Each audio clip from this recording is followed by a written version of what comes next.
Hello everyone, কেমন আছো তোমরা সবাই? আশা করছি সবাই খুব ভালো আছো। সো অনেকে আমাকে রিকোয়েস্ট করছিলে যে ক্লার্কশিপ মিসলেনিয়াস বা ডাব্লিউবিসিএস মেন্স এর আনসার কি কবে নাগাদ আপলোড হতে পারে। আর আমি গত ভিডিওতে তোমাদেরকে বলেছিলাম যে ভ্যাকেন্সি, ক্লার্কশিপের যে ভ্যাকেন্সি সেটা 8,000 পর্যন্ত যেতে পারে। সো আজকে সেটার একটা প্রুফ দিয়ে আমি তোমাদেরকে দেখাবো যে কেন ডাব্লিউবিসিএস মেন্স বা ক্লার্কশিপ মিসলেনিয়াসের এগুলোর আনসার কি লেট হচ্ছে আপলোড করতে, এবং তার সঙ্গে সঙ্গে ক্লার্কশিপের ভ্যাকেন্সি নিয়েও কিন্তু একটা খুব ভালো আপডেট দেবো। ভিডিওটা ভালো লাগলে লাইক করে দিও, চ্যানেলটাতে নতুন হয়ে থাকলে সাবস্ক্রাইব করে নিও এবং ভিডিওগুলোকে শেয়ার করতে ভুলো না। তো তোমরা জানো যে পিএসসির বিভিন্ন সময় যে ক্লাস, সেটা হোক আনসার কি হোক বা রেজাল্ট হোক, প্রত্যেকটা জিনিসে কিন্তু অনেকটাই লেট করে। বাট এইবারে মিসলেনিয়াস এবং ডাব্লিউবিসিএস মেন্স অনেকদিন আগে এক্সাম কমপ্লিট হয়ে গেছে, কিন্তু এখনো পর্যন্ত তার আনসার কি কিন্তু ওয়েবসাইটে আপলোড হয়নি। এবং যেটা বলা হচ্ছে যে ক্লার্কশিপের ওএমআর কপিও আপলোড হবে, সেটাও কিন্তু এখনো পর্যন্ত কোনো আপডেট পিএসসির তরফ থেকে আসেনি। এবং ক্লার্কশিপের যে কোয়েশ্চেন পেপার সেটাও এখনো পর্যন্ত ওয়েবসাইটে আপলোড হয়নি। তো এটা নিয়ে শ্রদ্ধেয় স্যারকে, নীলাদ্রি রয় স্যারকে কিন্তু জিজ্ঞেস করা হয়েছিল। তোমরা হয়তো জেনে থাকবে নীলাদ্রি রয় স্যার পিএসসির এক্স অফিসার ছিলেন। তো জিজ্ঞেস করা হয়েছিল, এখানে মনীষ মোটাল বলে একজন, দেখতেই পাচ্ছ, একজন কিন্তু জিজ্ঞেস করেছিল এই ব্যাপারটা নিয়ে যে ক্লার্কশিপের কোয়েশ্চেন পেপার বা ওএমআর কবে নাগাদ আপলোড হতে পারে, এবং তার সাথে সাথে অফিসিয়াল আনসার কি ক্লার্কশিপের কবে নাগাদ আসতে পারে বা মিসলেনিয়াসের কবে নাগাদ আসতে পারে। তো এই বিষয়ে স্যার বলেছেন যে ডাব্লিউবিসিএস মেন্স, মিসলেনিয়াস এবং ক্লার্কশিপ সব কিছুরই আনসার কি দেওয়া বাকি আছে। অ্যাকচুয়ালি দেওয়া বাকি, এর কারণ হচ্ছে এই সমস্ত কিছুতে, মানে এই ওএমআর স্ক্যানিং থেকে শুরু করে, কোয়েশ্চেন পেপার স্ক্যানিং থেকে শুরু করে বা ডেটা ট্রান্সফার থেকে শুরু করে, এই সমস্ত কিছুতে নতুন একটা সংস্থাকে কিন্তু সমস্ত দায়িত্ব দেওয়া হয়েছে। বর্তমান সংস্থার সেই সমস্ত দায়িত্ব নিচ্ছে। তো সেক্ষেত্রে পুরনো সংস্থা যেটা রয়েছে তার কাছ থেকে সমস্ত ডেটা ট্রান্সফার করতে সময় লাগছে।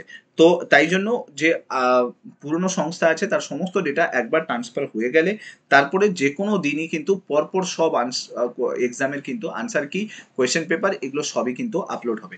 এটা তিনি জানিয়েছেন।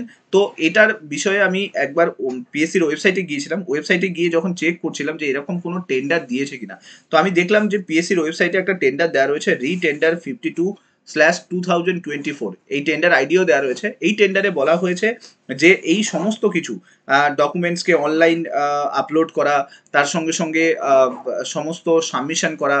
এছাড়া আমরা যদি দেখি এখানেও দেখতে পাবে এই যে ওএমআর স্ক্যানিং, ঠিক আছে। এছাড়া আমরা যদি দেখি প্রিন্ট করা, কোয়েশ্চেন পেপার প্রিন্ট, তাকে সাপ্লাই করা, তাছাড়া ওএমআর স্ক্যানিং করা, ইভালুয়েশন করা, রেজাল্ট প্রসেস করা, এগুলো সমস্ত কিছুর জন্য নতুন একটা টেন্ডারকে কিন্তু সমস্ত দায়িত্ব দেওয়া হয়েছে। আগে যে টেন্ডারের কাছে ছিল সেই দায়িত্বটা এখন ট্রান্সফার করা হচ্ছে এই টেন্ডারের হাতে। তো এটা একটা টেন্ডার কিন্তু দেখতে পেলাম, যেটা দায়িত্ব দেওয়া হয়েছে। অর্থাৎ নীলাদ্রি রয় স্যার, শ্রদ্ধেয় স্যার, যিনি বলছেন যে পিএসসি এরকম একটা টেন্ডার কাউকে দিয়েছে যে নতুন ডেটাগুলো সব নিচ্ছে পুরনো সংস্থার কাছ থেকে, তাহলে এটা কিন্তু কমপ্লিটলি ভ্যালিড।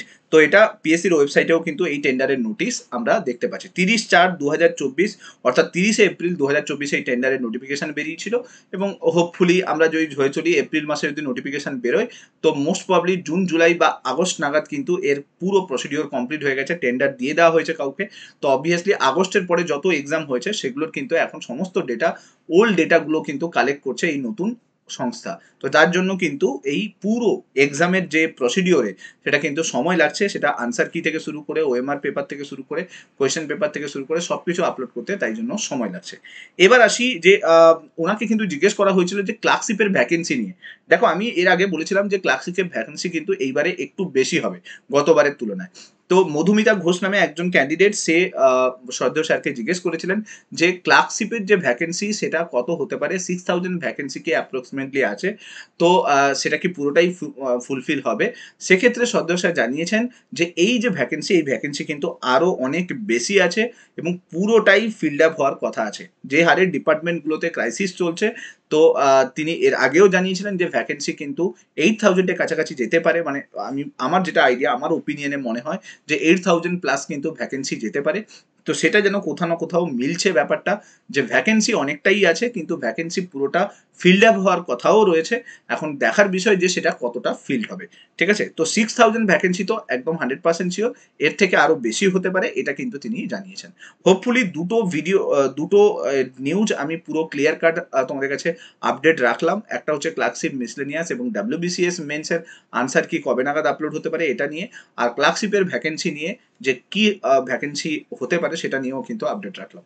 সো ডিটেলসে ভিডিওটার সঙ্গে শেয়ার করলাম। ভিডিওটা ভালো লাগলে লাইক করে দিও, চ্যানেলটাতে নতুন হয়ে থাকলে সাবস্ক্রাইব করে নিও, আর মাস্ট চ্যানেলটার সঙ্গে জুড়ে থাকতে ভুলো না। Thank you so much. Next week তোমার সঙ্গে আবার দেখা হচ্ছে। Till then, bye by.